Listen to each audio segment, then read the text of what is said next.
তারপরে আল্লাহ ঘোষণা দিয়েছেন ওয়াতিউর রাসূল, আমাকে মানতে কষ্ট হয় তো আমি বন্ধু পাঠায় দিলাম, বন্ধুকে মানলেই হবে। মান আতা আর রাসূল ফাকাদ আতা আল্লাহ, আমার বন্ধুকে মানলেই আমার মানা হয়ে যাবে। আমার বন্ধুর বন্ধু মানি আমার বন্ধু, আমার বন্ধুর গোলাম মানি আমার গোলাম। আমার বন্ধুকে মানো। কিন্তু প্রশ্ন হলো বন্ধুকে মানবো তো মানবো, কয়েক হাজার বৎসর দিতেন বয়স, তাইলে তো মনকে বুঝাইতে পারতাম। বয়সও তো দিলেন 63 বছর। প্রশ্ন তো এখানেও আসে, বয়স তো দিলেন মাত্র 63 বছর, কয়েক হাজার বছর বয়স দিতেন, তাইলেও তো মনকে বুঝাইতে পারতাম। বন্ধুকে দেখতাম, মানতাম, পিছে চলতাম। বয়স তো দিলেন 63 বছর, এর বেশি তো দিলেন না। সফর তো বেশি করলো না, সফর তো করলো আরশ পর্যন্ত তো নিয়ে গেলেন, সারা দুনিয়াটা তো ঘুরে দেখাইলেন না। আমাদের বাংলাদেশও একটু পা দিয়া যেত। তবুকের আগ পর্যন্ত তো নিয়ে গেলেন না, তবুক পর্যন্ত নিয়ে গেলেন, এর আগে তো নিলেন না। কি বলে ওলামা, সত্য তো? হ্যাঁ, সফর করাইলেন তো আরশ পর্যন্ত, উপরে নিলেন তো আরশ পর্যন্ত নিয়ে গেলেন, নিজের পাশে বসায়া দিলেন, মন মতো দেখলেনও আর দেখাইলেনও। বন্ধুটাও শুনলেন, বন্ধুকে শুনাইলেনও। না জানি কত কোটি বৎসর দুইজন বৈশা কাটায়া দিলেন। সময় থাইমা ছিল দেখে না, আমরা জানি না। সময় যদি চলতে থাকতো তাহলে না জানতাম যে কয় হাজার কোটি বৎসর কেটে গেছে, কয় হাজার কোটি বৎসর কেটে গেছে, কয় হাজার কত কোটি বৎসর কেটে গেছে কে জানে। সময়কে তো থামায়া দিয়েছেন, ঠিক না? না থামায়া দেয় নাই, চলনও ছিল, চলন তো ওলামা কি বলে একমত, থামানো ছিল, ঠিক না? কতদিন পাশে বসায় কথা বলছেন আল্লাহই জানে, কি বলছেন আপনারাই জানেন, ঠিক না? দুই চারটা না আমরা জানি, ঠিক না? হ্যাঁ, মনে উঠলো বলতেছি, উম্মত কেমন উম্মত। বাংলার ওই প্রবাদ বাক্যই মনে হয় সত্য, সবার কপালে সবকিছু শোভা পায় না। আমাদের কপালে মনে হয় উম্মত হওয়া শোভা পায় না। না না, পায় না শোভা। যদি পাইতো তাহলে উম্মত মুহাম্মদুর রাসূলুল্লাহর আদর্শ ছেড়ে অন্য আদর্শে আসক্ত হয়তো হয় কি করে? অন্যের আদর্শে আসক্ত হয়তো হয় কি করে? কেউ তো আমাদের জন্য পানি ঝরায় নাই। মুহাম্মদুর রাসূলুল্লাহ যতদিন ছিলেন এক মুহূর্তের জন্য তো চোখের পানি থামে নাই, এক মুহূর্তের জন্য তো চোখের পানি থামে নাই। বলা যায় না লাউড স্পিকার খোলা আছে, আবার ওলামা কোন দিকে নিয়ে কি লেখা ছেড়া দেয় কে জানে, এই জন্য বলতেও ভয় পাই। নাইলে আম্মা জানের সাথে এক ল্যাপে ঢুকছেন, একটু পরেই বলতেছে ছাড়ো আমাকে, মালি ওয়ালিক মালি ওয়ালাকা ওয়ালাকি আয়েশা, তোমার আমার আর কি, ছাড়ো আমাকে, আকুমু আমামা রব্বি, আমি উম্মতের লেগে আল্লাহর সামনে দাঁড়াবো, ছাড়ো। উম্মত আজকে বুঝতে চায় না, ওই নবীর আদর্শে আশেক না। যুবক, তোমার জন্য চোখের পানি ছড়াইতে ছড়াইতে গেছে। দুই তিনটা ক্ষেত্র বলি, দেখি কারো দিলে লাগে কিনা। শুধু জীবিত অবস্থায় চোখের পানি ঝরান নাই, দুনিয়ার থেকে যেদিন বিদায় নিতেছেন যেই মুহূর্ত, ওই মুহূর্তে চোখে পানি ছিল। জিবরিল জিজ্ঞাসা করছে কাঁদেন কেন? বলছে এক প্রশ্নের উত্তর এখনো বাকি, চলে তো যাব, অথচ ঘরের জন্য কান্না ছিল না, নয় ফ্যামিলির জন্য কান্না ছিল না, হাসান হুসাইনের জন্য কান্না ছিল না, আলী ফাতেমার জন্য কান্না ছিল না, যে আমি তো চলে যাব, আমার দুই কলিজার টুকরাই তো শহীদ হবে, এটার জন্য চোখে পানি ছিল না। ফাতেমার জন্য চোখে পানি ছিল না। ক্ষুধার্ত ছিল নয় ফ্যামিলি, নিজেও ক্ষুধার্ত ছিলেন। এতটুক দুর্দশা ঘরের ছিল যে বাতি জ্বালানোর মতো তেল ছিল না। আম্মাজান কসম খায়া বলতেছেন আয়েশা রাদিয়াল্লাহু তাআলা আনহা, যদি তেল থাকতো তাহলে খিদা নিবারণের জন্য পান করে নিতাম, পান। ওই সময় চোখে পানি, কুরবান যাও জিবরিলের উপর। জিবরিল জিজ্ঞাসা না করলে কোনোদিন পাইতাম না। জিবরিল জিজ্ঞাসা করছে এখনো কাঁদেন? বলছে ফামান লিবাদি লি উম্মতি, আমার পরে আমার উম্মতকে কে দেখা রাখবে, কে গুছায় রাখবে, কে পাহারা দিয়ে রাখবে, কে বুকে জড়ায় রাখবে। আল্লাহ দায়িত্ব নিছেন, লা আতরুকু উম্মাতাকা ফারদা, আপনার উম্মতকে আমি একা ছাড়বো না, আমি দেখা রাখবো, আমি রেখা রাখবো। রাগ হয়েন না আমার কথায়। 100% উম্মত 99% বিজাতির প্রেমে আসক্ত, কালচারে আসক্ত।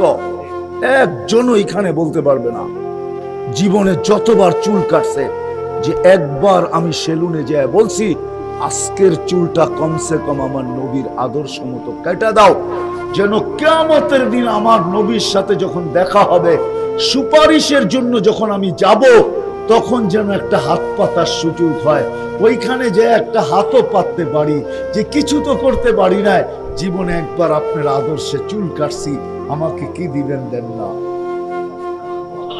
এই শব্দ বলে তো চুল কাটি নাই।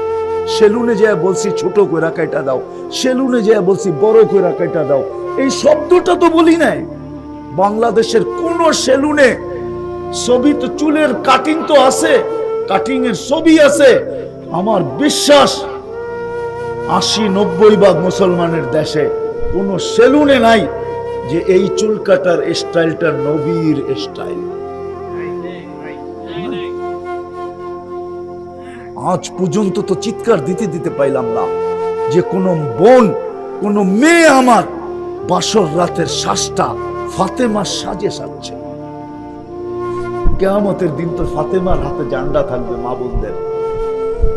সেও তো যে ছুটা দাঁড়াইতে পারতো জান্ডার নিচে।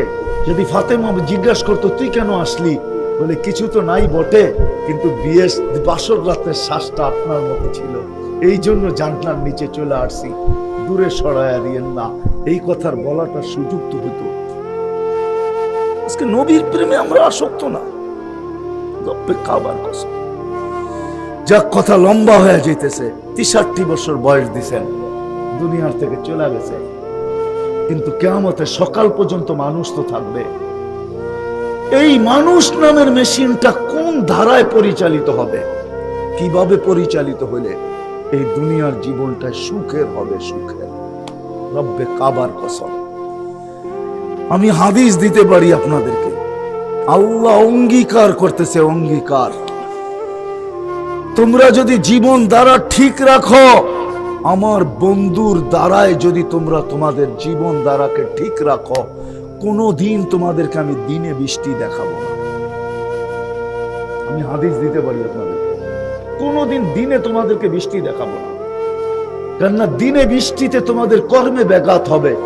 তোমাদের প্রয়োজনীয় বৃষ্টি আমরা রাত্রে বর্ষাবো, রাত্রে, যাতে ঘুমটা আরামের হয়, জমিনের প্রয়োজন মেটে।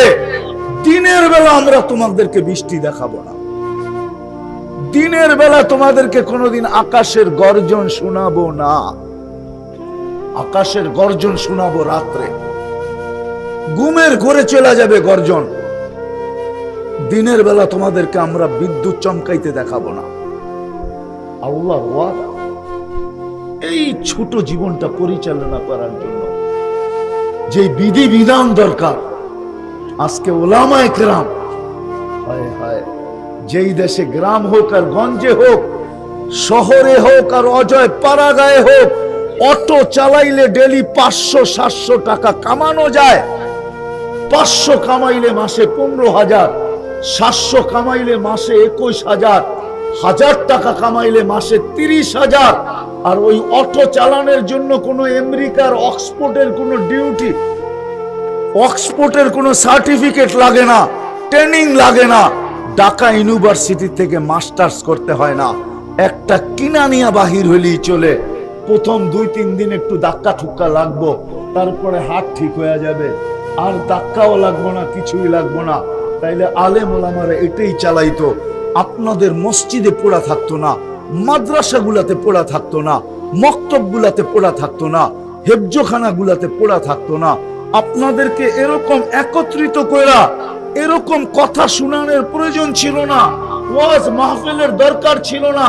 কোরআনী মাহফিলের দরকার ছিল না, বরং আলেম ওলামারা বলতো তোমাদের নামাজ তোমরা পড়া নাও, জানাজা তোমরা পড়ায় নাও, বিয়ে তোমাদেরটা তোমরা পড়ায় নাও, কুলখানি তোমরা করে নাও, আমরা তো অটো চালায়া জীবন চালায়া দিব। কিন্তু দায়িত্ব কাঁধে বিদায়, কেননা উম্মতকে এই ছোট জীবনে রাস্তা দেখাই, নবীর পুরা সগাত, নবীর পুরা রাখা বিধি বিধানকে সুরক্ষিত করতে হবে। রাগ হয়ে যাবে আমার সমাজ, কেউ হুজুর করে বলতে তো কম বলে না, যখন বলতে শুরু করে তখন আর মুখ থামে না, কম বলে না, কখনো বাইবও দেখে না। হুজুর বাদ দিলাম একজন মানুষ হিসাবে, রাগ হয় না, কিন্তু হুজুরদের এই জন্য প্রয়োজন, এই জন্য প্রয়োজন, এই জন্য প্রয়োজন। নবী তো দুনিয়ার থেকে চলে গেছেন 63 বছর বয়সের পরেই। কোরআনের এক আয়াত দিয়ে আমি আপনাদেরকে বুঝাই, ওলামারা বুঝবে, আশা করি আপনারা বুঝবেন। সূরা ইব্রাহিমের প্রথম আয়াত, আলিফ লাম রা, কিতাবুন আনজালনা ইলাইকা লিতুখরিজান নাসা মিনাজ যুলুমাতি ইলান নূর। আমাদের নবীজিকে সম্বোধন করতেছে। এই আয়াতে 3টা প্রশ্ন করা যায় আল্লাহকে। আল্লাহ, আপনি তো বলতেছেন কিতাবুন আনজালনা ইলাইকা লিতুখরিজান নাসা মিনাজ যুলুমাতি ইলান নূর, কিয়ামতের সকাল পর্যন্ত মানুষকে অন্ধকার থেকে আলোর দিকে বাহির করার জন্য আমাদের নবীজিকে আপনি প্রেরণ করছেন। বয়স দিয়েছেন 63 বছর। আপনার এই কথার সাথে মিলে তো মিলে কি করে? কয়েক হাজার বছর দিতেন তাইলেও তো হতো। জমিনি সফর তো তবুকের আগে করেন নাই, সারাটা দুনিয়া ঘুরাইয়া দিতেন। ঘুরায় তো দিলেন সুলাইমান আলাইহিস সালামকে, গুদুবুহা শাহরুন ওয়া রাওয়াহুহা শাহর। এক সকালে 1 মাসের রাস্তা অতিক্রম করতেন, এক বিকালে 1 মাসের রাস্তা অতিক্রম করতেন। আমাদের নবীজিকে এরকম একটা তখ্ত দিয়া দিতেন, সারা দুনিয়াটা কতক্ষণ পর পর ঘুরা ঘুরা দেখতো। তাও তো দিলেন না। তা আল্লাহ আমাকে বলে, তোর মতো বেওকুফ তো নাই, তুই দেখিস না ওয়া আওরাসনাল কিতাব আল্লাযীনা ইসতাফাইনা, আমি নবীর মিশনকে পুরা করার জন্য আরশ থেকে বৈশা কিছু লোককে নির্বাচিত করছি, যারা আমার এখানে সিলেকশনে পাশ করা, ইলেকশনে না, আমার পক্ষ থেকে নির্বাচিত, যাদেরকে ওলামা বলে তাদেরকে আমি নির্বাচন করছি। এরা নবীর আদর্শকে কিয়ামতের সকাল পর্যন্ত স্টিম রুলারও যদি সিনার উপর দিয়া যায় তারপরও ধরে রাখবে, জান দিয়া হইলেও ধরে রাখবে, উম্মতের কাছ পর্যন্ত পৌঁছাবে। এই জন্য ওলামাদের প্রয়োজন। আজকে না মানার কারণে, নবীর আদর্শ না মানার কারণে এমন উন্নত হয়েছি, হায় হায় বাই বাইকে কাঠগোড়ায় দাঁড় করায় হাতে তালি বাজাইতে থাকে। বাই বাইকে কাঠগোড়ায় দাঁড় করায়, অথচ 1 কাঠা জমিন, 1 হাত জমিন, 1 বিঘা জমিন, সামান্য একটু জমিন। ওলামায়ে কেরামের প্রয়োজন এই জন্য, ওই আল্লাহর রাসূলের বিধানকে কিয়ামতের সকাল পর্যন্ত টিকায় রাখার জন্য। রব্বে কাবার কসম, আমি তো বলি আজকে তো উন্নতি হয়েছে বটে আমাদের, কিন্তু অবক্ষয় যে কোন দিক দিয়ে হয়েছে এটা কোনোদিন ভাইবা দেখি নাই। অথচ আবাবিল এখনো আকাশে ওড়ে, এখনো আবাবিল আকাশে ওড়ে না, ওড়ে না? দেখছেন আবাবিল? দেখেন তো নাই, চড়াই পাখির অর্ধেক, শুধু ডানাটা লম্বা। হজে যদি যায় থাকেন তাহলে দেখতে পারেন, বাইতুল্লাহতে রাত্রে একটা ছোট পাখি বাইতুল্লাহর চতুর্দিকে চক্কর দিতে থাকে, ওইটাই আবাবিল। ওইটাই কি আবাবিলকে কি এই জন্য তৈরি করছেন আকাশে ঘুরে বেড়াবে? আবাবিলকে তো তৈরি করছেন আল্লাহ হাতিওয়ালাদেরকে পাউডার বানানোর জন্য। যে হাতি নিয়ে আসবে ওকে পাউডার বানাবে, এই জন্য আবাবিল তৈরি। মশা তো এই জন্য তৈরি হয় নাই যে আমাদেরকে কাটতে থাকবে। মশা তো তৈরি করছিলেন যখনই কোনো নমরুদ আসবে তো ওকে ধুলিস্বাত মাটিতে মিশানোর জন্য মশা তৈরি করছেন আল্লাহ। নমরুদি বাহিনীকে আল্লাহ মশা দিয়ে ধুলিস্বাত করছেন। চিৎকারের ফেরেশতা কি এই জন্য যে ও নাকে তেল দিয়ে ঘুমাবে? আমি তো ঘুরা বলতেছি, কিতাব পড়া না, কিতাব তো হুজুরদের কাছে আছে, আমার কাছে চোখে দেখা আছে। কওমে সালেহকে ধ্বংস করছেন চিৎকারের ফেরেশতা। আমি তো কওমে সালেহ যেখানে ছিল ওই বসতি আমি চোখে দেখা আসছি, ওইখানে তো আমি ঘুরে আসছি। ওই ঘরগুলো এখনো রাখা আছে। ইয়ান হাইতুনা মিনাল জিবালি বুয়ুতা, পাহাড় খচিত করে ঘর বানাইতে ওগুলো রাখা আছে। চিৎকারের ফেরেশতা কি এই জন্য যে ও নাকে তেল দিয়ে ঘুমাবে? কওমে সালেহর যে টেকনোলজি সমৃদ্ধ জাতি ছিল না, আল্লাহ এর জন্য তৈরি করছেন। বাতাসের ফেরেশতাকে এই জন্য তৈরি করছেন যে নাকে তেল দিয়ে ঘুমাবে। বাতাসের ফেরেশতা বানাইছেন যেই বলবে সুপার পাওয়ার মান আসাদ্দু মিন্না কুওয়া, ওকে মাটির সাথে ধূলিসাৎ করার জন্য আল্লাহ বাতাসের ফেরেশতাকে তৈরি করছেন। কওমে আদ তৈরি করছেন, ধ্বংস করছেন বাতাস দিয়া। পানি এই জন্য বানাইছেন যে বাংলাদেশে বৎসরে 10 বার আসবে আর আমাদেরকে ডুবাইয়া রেখে চলে যাবে। পানি এই জন্য তৈরি করেন না আল্লাহ। আল্লাহ তো পানিকে তৈরি করছেন এই জন্য তৈরি করছেন পানিকে। যারা এগ্রিকালচারে সারা দুনিয়াতে চ্যালেঞ্জ করছিল, এগ্রিকালচার কওমে সাবা, আমাকে তো বুঝাইতে হবে না, আমি 4 বার গেছি ওইখানে, 4 বার টানা। আমি চিনি বিলকিসের সিংহাসনের খুঁটি কয়টা আমি জানি, আমি চোখে 4 বার দেখছি। ওই সিংহাসন কত বড় ছিল ওইটাও আমি জানি, খুঁটি দেখলে বোঝা যায় সিংহাসন কত বড় ছিল। ওই ঘরগুলো এখনো রাখা আছে, আমার সাথে চলেন, আমি নিয়ে যাবো আপনাকে। মারে ইয়ামানের আমি 4 বার গেছি, 4 বার। আল্লাহ আমাকে নিয়ে গেছেন 4 বার। এখনো মন চায়, গুড়াটাই যেন নেশা হয়ে গেছে, খালি মনে চায় গুড়ি। হ্যাঁ, এটাই দেখতে ভালো লাগে এখন। এই জন্য বানাইছেন আল্লাহ পানি, এই জন্য বানাইছেন। বিলকিস যখন কওমে সাবা যখন এগ্রিকালচার নিয়ে চিৎকার দিছিল, বালদাতুন তাইয়্যিবাতুন রব্বুন গফুর জান্নাতানি আন ইয়ামিন ওয়া জান্নাতানি আন শিমাল, পানি বানাইছিলেন ওদেরকে মাটির সাথে মিশানোর জন্য, আমাদেরকে ডুবানোর জন্য। আজকে শুধু হক্কানি আলেম আর আল্লাহ ওয়ালাদের পিছে না চলার কারণে, মুসলমান নবীর আদর্শের পিছে না চলার কারণে, নবীর ইশক দিলে জাগা না দেওয়ার কারণে।